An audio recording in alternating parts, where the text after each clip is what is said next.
Hola amigos, ¿cómo están? Buenos días, buenas tardes, buenas noches, dependiendo del lugar del mundo que nos están mirando.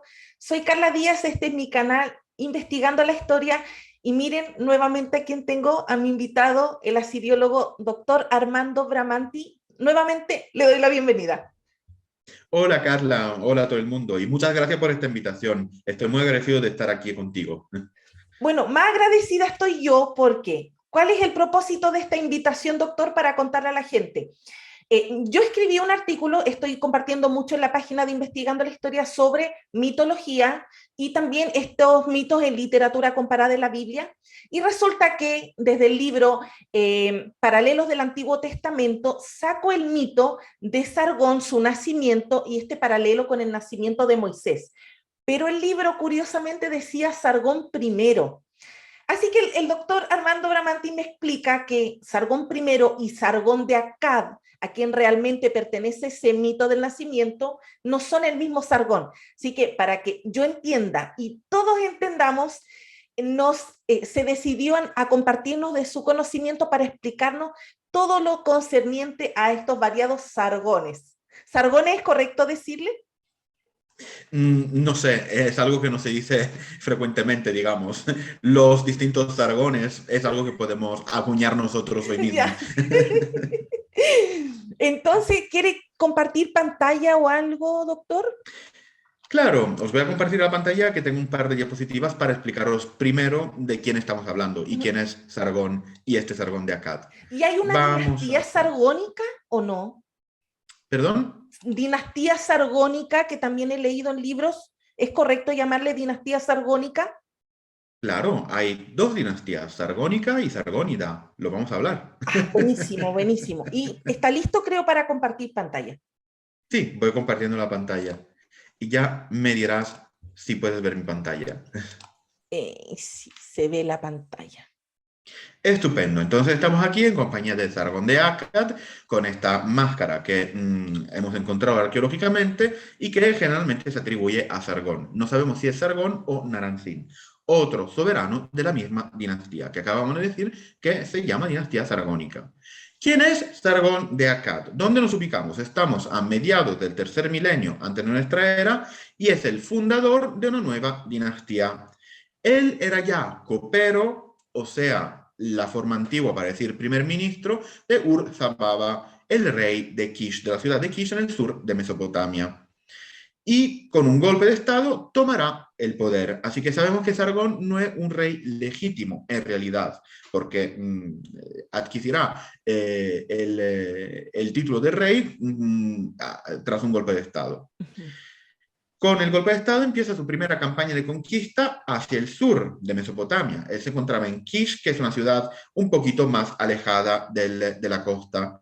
Y bajando hacia el sur tendrá 34 batallas, muchas, Harto. hasta una de las últimas batallas contra de Lugal-Zaggisi, que para quien no tenga muy claro el panorama mesopotámico de la historia de este periodo, Lugal-Zaggisi era el último soberano sumerio que había reunido bajo su control todo el sur de Mesopotamia. Así que Ajá. llega Sargón, le quita todo el sur de Mesopotamia a Lugal-Zaggisi y se hace justamente el rey de todo el sur. En sus descripciones sabemos que habrá sometido a 50 gobernadores distintos y tras sometirlos lava las armas en el mar inferior.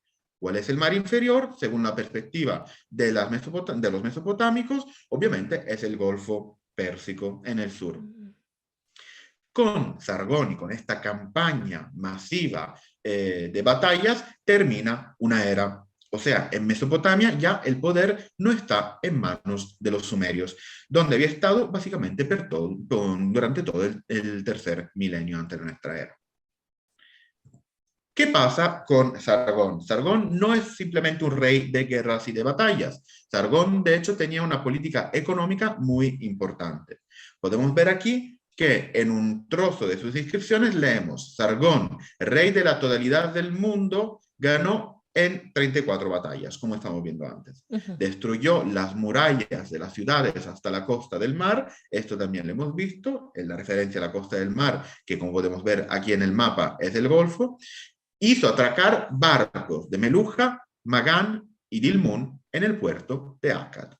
esto es un pasaje muy importante. ¿Qué son estos Meluja, Magán y Dilmun? Son la forma mesopotámica en aquel momento de definir el Valle del Indo, Meluja, Dilmun, la costa de la península arábiga y también de hoy día la isla de Bahrein, y luego Magán, la costa de Omán. Países extranjeros desde la óptica de los mesopotámicos que ahora de repente, gracias a Sargón, llegaban con sus barcos hacia la capital de su reino y luego imperio, Akkad. Y llegando a esta capital, ¿qué traían ellos? Traían materiales preciosos, materiales de mucho valor, como podemos ver el lapislázuli, aquí, ¿no? En la diapositiva, o también el ébano, esta madera muy negra y preciosa que venía también de fuera. Así que el reino, el nuevo constructo social y cultural de Sargón es algo muy rico, es algo que no tiene simplemente que ver con las batallas, pero también con un poder económico. Luego tenemos también una segunda fase de expansión. Hemos visto cómo Sargón se va hacia el sur a conquistar todas las ciudades sumerias y a quitarle el poder a los sumerios.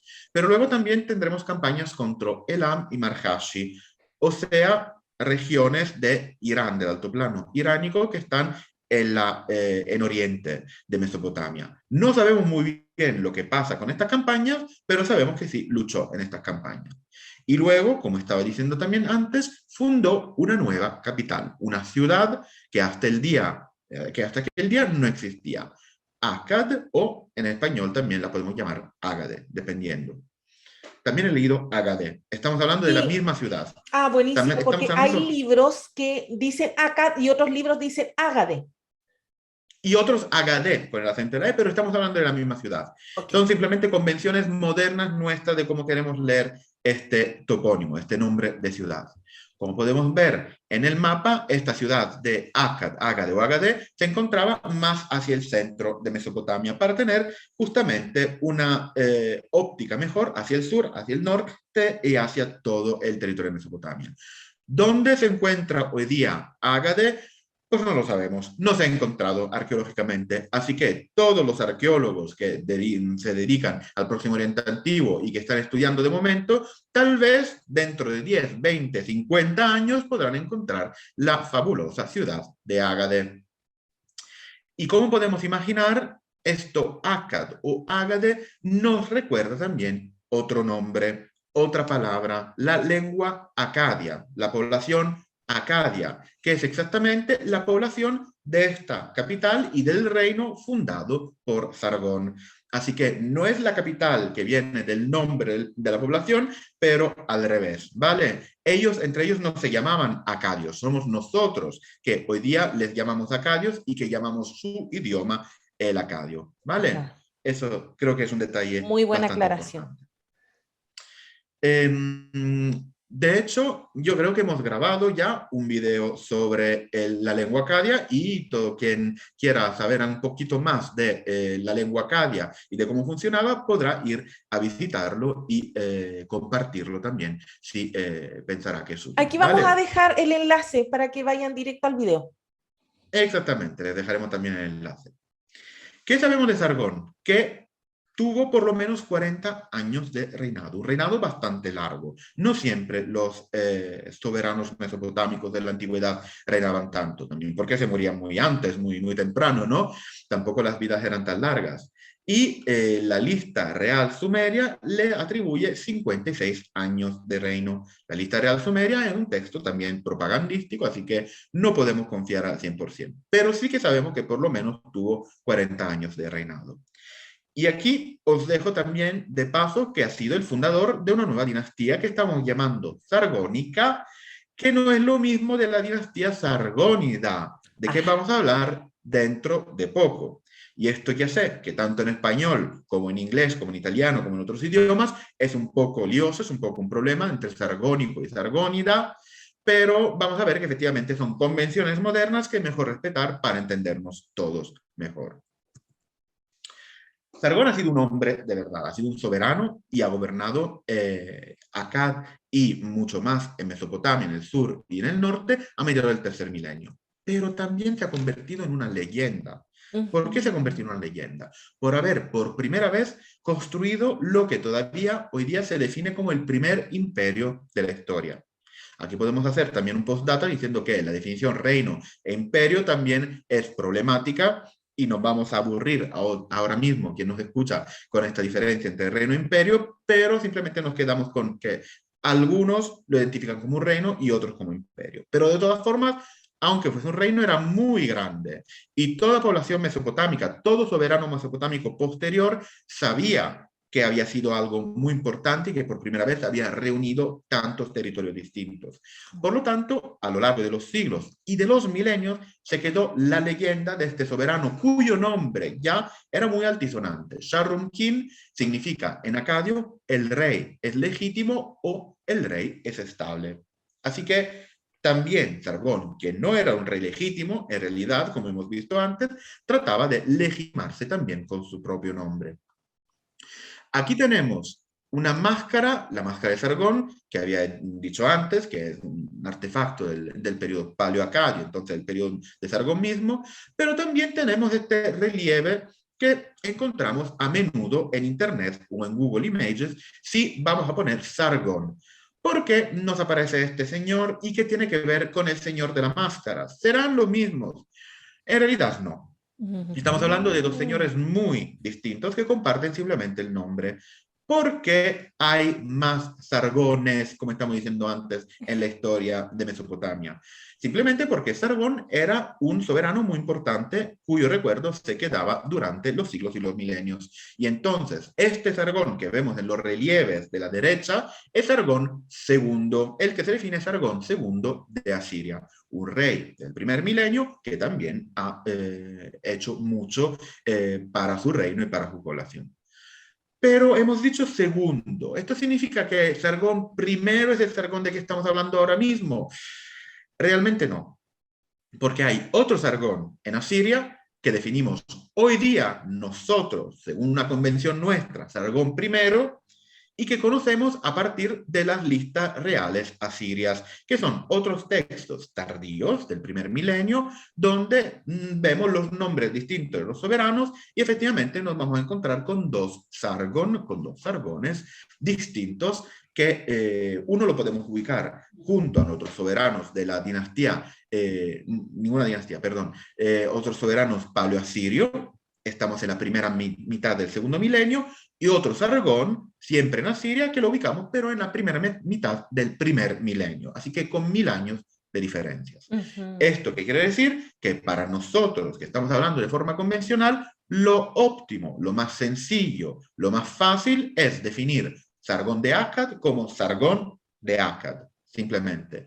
Y luego Sargón I y Sargón II, el Sargón de Paleoasiria, de la época paleoasiria, y Sargón II, el Sargón de la época neoasiria. Sargón II, que también fundará su propia dinastía, que llamaremos Sargonida, la D. Y entonces, esta es la diferencia, que no es de poco, porque estamos hablando de 1500 años y pico, entre la dinastía sargónica de Sargón de Akkad y Sargónida de Sargón II de Asiria. Antes de despedirnos, también me gustaría añadir un par de datos más sobre el personaje legendario de Sargón. Nosotros tenemos fuentes directas y fuentes indirectas, o más tardías que nos hablan de Sargón. ¿Cuáles son las fuentes directas? Tenemos inscripciones de reales y estatuas, ¿no? Que nos cuentan justamente de las campañas militares y de lo que hizo y del hecho que lavó las armas en el mar inferior, etc., etc., pero también tenemos inscripciones de Enheduanna, un nombre también bastante importante, la hija de este soberano Sargón, que fue también la que se define la primera autora de la historia universal. Mm. O sea, una sacerdotisa que se dedicó también a escribir himnos y varias otras composiciones, cuyo nombre podemos conocer hoy día. O sea, Ah, no sabemos cuál fue justamente la primerísima autora. Esta es la primera autora de que conocemos el nombre.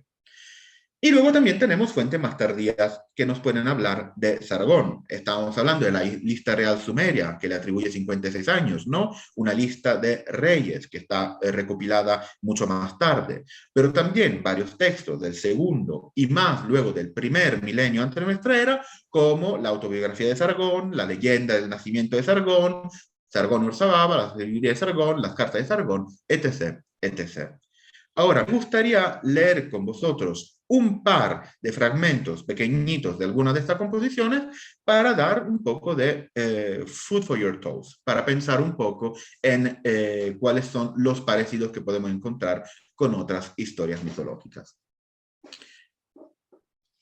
Esto lo voy a leer de esta revista, Muy Historia, cuyo artículo sobre el periodo sargónico he escrito personalmente y por lo tanto os voy a leer algunas de mis palabras a través justamente de las inscripciones antiguas mesopotámicas.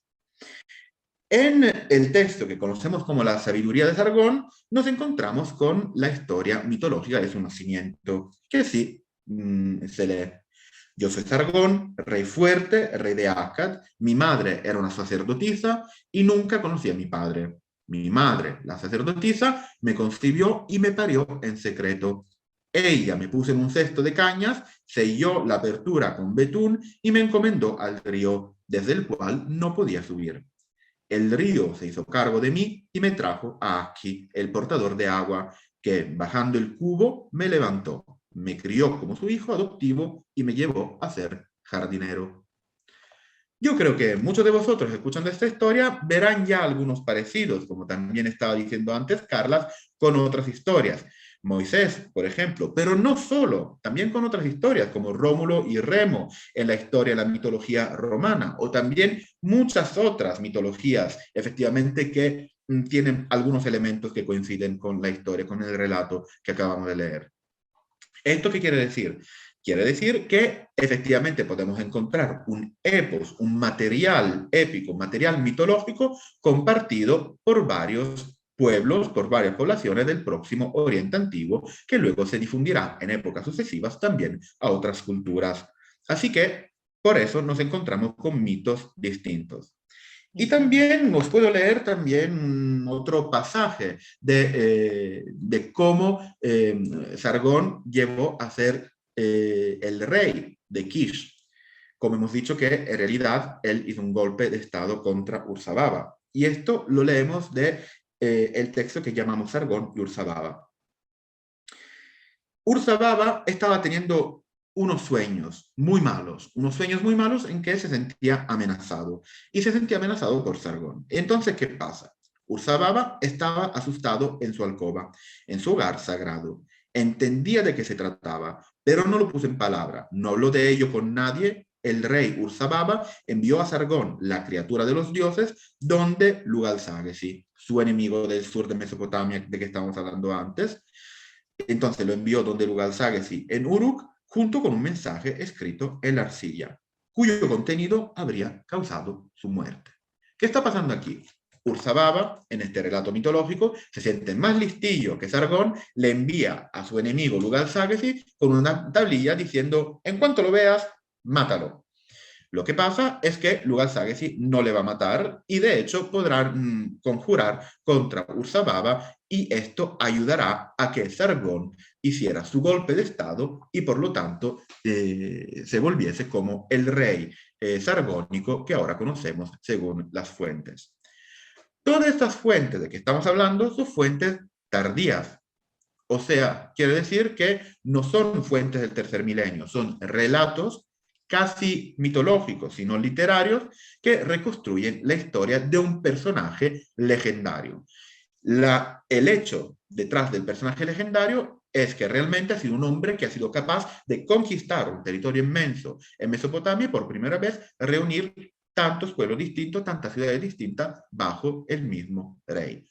Todo lo demás es leyenda. Y lo que queremos sacar de esta leyenda, justamente, cada uno puede reflexionar y dar un poco de comida para sus pensamientos. Y muchas gracias por escucharme. Ay, doctor, Sargón de Akkad sí fue un personaje histórico, eso es buenísimo, lo deja claro, independiente de toda esta leyenda que se forma en torno a su persona y luego los mitos que se redactan mucho más adelante.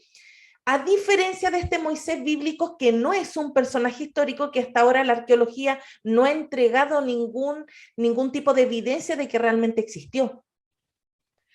Yo voy a hablar por la parte mesopotámica, justamente de que me considero un experto. La parte bíblica lo dejo a otro experto, pero es cierto que los relatos de que estamos hablando, aunque sean relatos más tardíos del tercer milenio, son anteriores a los relatos bíblicos, de todas formas.